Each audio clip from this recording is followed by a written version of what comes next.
Na nossa série de vídeo de hoje, a gente vai ver como funciona a extração de um dente siso incluso. Nesse caso aqui, ele vai estar semi-incluso, numa posição deitada, que olha, 70% das posições que aparecem para nós no consultório, no dia a dia, são desse formato.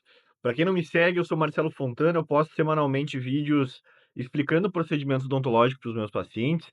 Então, se tem alguma dúvida, alguma pergunta, deixa aqui no vídeo que a gente vai respondendo aos poucos, conforme elas vão entrando. E se inscrevam no canal, curtam o nosso vídeo, que isso ajuda a gente conseguir postar mais vídeos, né, para cada dia estar trazendo mais conteúdo sobre os procedimentos odontológicos para vocês. E aqui, como vocês podem ver, esse siso ele tá com uma parte inclusa, a gente chama esse siso de semi-incluso. Muitas vezes esse tipo de caso, ele nem aparece na boca que a gengiva recobre, mas na maioria deles são os casos que os pacientes sentem mais dores. Por quê? Ele fica uma parte que a gente não consegue higienizar esses dentes, da forma correta, então acabam acumulando alimento nessas estruturas, fazendo com que a gente tenha inflamação, dor, às vezes o dente fica com cárie, né, um dente que chega até o canal, essa cárie. Então, são casos bem doloridos para o paciente fazer esse tipo de procedimento. Então ele chega geralmente para nós já com um quadro de dor, né. Normalmente o paciente não chega assim: "Ah, quero tirar meu siso do nada", é só depois que dói ou quando tá doendo.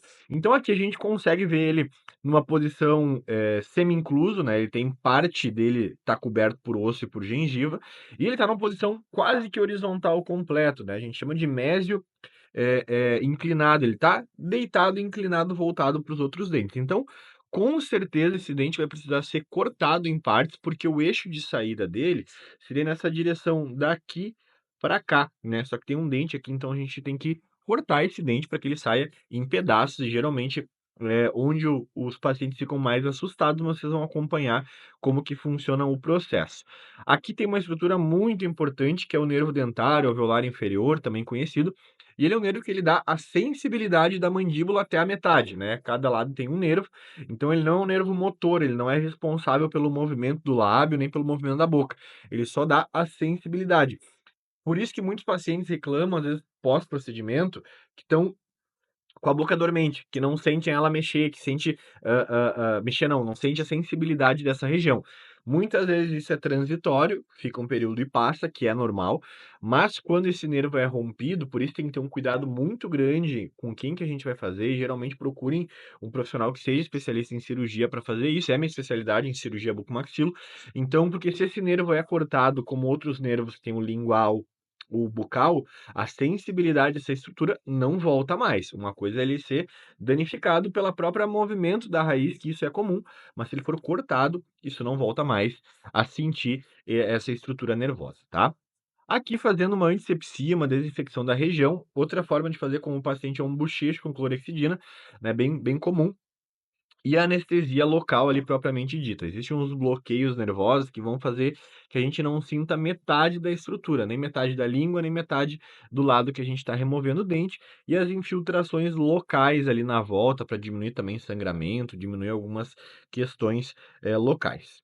E aí a incisão para a gente conseguir expor essa estrutura óssea, né, expor essa estrutura que a gente vai precisar fazer o desgaste. Geralmente é feito em cima do dente e uma mais lateral para conseguir, nos dar a visão lateral. Sempre os desgastes são feitos pela parte da frente, né, e a parte de trás. Ali está mostrando como que é a posição que está esse dente, né, a inclinação. E aí a gente usa afastadores, não usa sutura, assim, durante o procedimento, que geralmente não tem tanto espaço. E inicia o desgaste. Então, a osteotomia é a remoção óssea, a gente tira um pouco do osso da volta para liberar esses espaços ali onde a gente precisa apoiar os materiais, e depois a gente faz uma odontosecção, que é um corte do dente de fato, a gente tira pedaços, começa sempre pela coroa, né, às vezes tira metade do dente, corta um pedaço, mas ele vai ter que sair em pedaços, né. E ali, ó, a gente faz um corte no meio da coroa para que separe uma parte de raiz para cima e outra parte fique ali dentro, para ir tirando ele aos poucos, né. Nem sempre esse corte sai exatamente assim, porque as raízes têm formações diferentes, às vezes os dentes estão mais aderidos, né. E até, aproveitando uma questão de idade para tirar, qual que é a melhor idade? Meninas geralmente em torno de 16, 17, 18 anos, né, até 20 e poucos anos são idades boas, mas 17 anos é uma idade boa. Meninos um pouco mais, 18, 19, 20, porque tem uma formação um pouco mais lenta. O ideal é tirar quando a gente está com um pouquinho da raiz formada, né, quando ela começou a formar, porque se é só a coroa ali formada, às vezes é um pouco difícil de manejar, mas ali quando ele não tem toda a raiz formada é o melhor momento, né, e a estrutura óssea mais macia também cede um pouco mais fácil. Olha que imagem bacana vendo de cima, né. E aí essa o instrumento é a alavanca. A gente fratura o dente, ele dá um craquezinho nesse momento, e aí a gente começa a movimentar o pedaço que está solto ali até ele ceder e conseguir fazer a remoção completa desse fragmento por primeiro, né. Observem como agora a gente tem espaço quando ele tirar essa raiz, para movimentar o dente para cima, né. Nunca que a gente conseguiria tirar esse dente sem fazer esse tipo de corte, sem conseguir tirar ele por pedaços, né. E olha aí, ó, o espaço que ficou para outra parte do dente ceder e conseguir levantar, juntamente. Às vezes até precisa cortar essa coroa ali, porque ela tá tão presa que ela não sai, né. Mas eu costumo sempre tentar dar uma mexidinha nela, porque às vezes ela sai, mas é o que ele vai acabar fazendo, removendo esse pedaço da coroa para nos dar mais espaço ainda e conseguir fazer a remoção. Geralmente os pacientes sentem, nessa hora de pressão ali um desconforto, tá. O que que é importante diferenciar? Se é dor de desconforto. Eu posso fazer, a extração do dente quando ele está inflamado, quando ele está dolorido? Pode, não é um problema. A anestesia vai funcionar se a gente fizer bloqueios ali. Só que qual que é a questão? Se eu tenho uma boca inflamada, uma região dolorida, o acesso até ela é muito difícil, então o paciente não vai conseguir abrir tão bem a boca, ele já vai estar mais fragilizado. Então, às vezes, a gente passa um ciclo de antibiótico, anti-inflamatório e um, bochecho para ele fazer, para dar uma amenizada nessa situação, e aí sim a gente conseguir fazer com efetividade. E aí terminando de tirar o resto das estruturas, né, o outro pedaço que falta. Existe um outro procedimento que eu não vou falar hoje aqui, eu vou deixar para um próximo vídeo, que a gente remove só um pedaço da coroa, mas isso depende da complexidade das raízes, tá.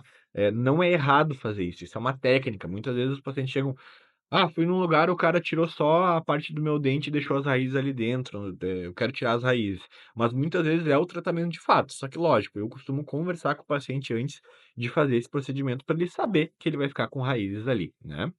E aí ali uma curetagem, uma limpeza, às vezes fica um saco, cicatricial ali na volta dessa estrutura, né, e a gente lava abundantemente, aqui no caso ele está colocando, uma esponja para evitar hemorragias, evitar sangramento, isso ajuda na coagulação da estrutura, né, então quando eu der os pontos ele não vai ficar, saindo sangue, porque junto com o nervo passa a artéria alveolar também, então é uma estrutura que às vezes pode ficar sangrando, mas aqui a gente conseguiu ver, até para entender como que funciona esse processo de extração, de uma forma muito bem exemplificada, muito bonita. E aí os pontos para fechar essa estrutura e evitar sangramentos, evitar que entre alimento ali dentro. E uma coisa muito importante é o seguir as orientações pós-operatórias, tá? Não cutucar dentro da região.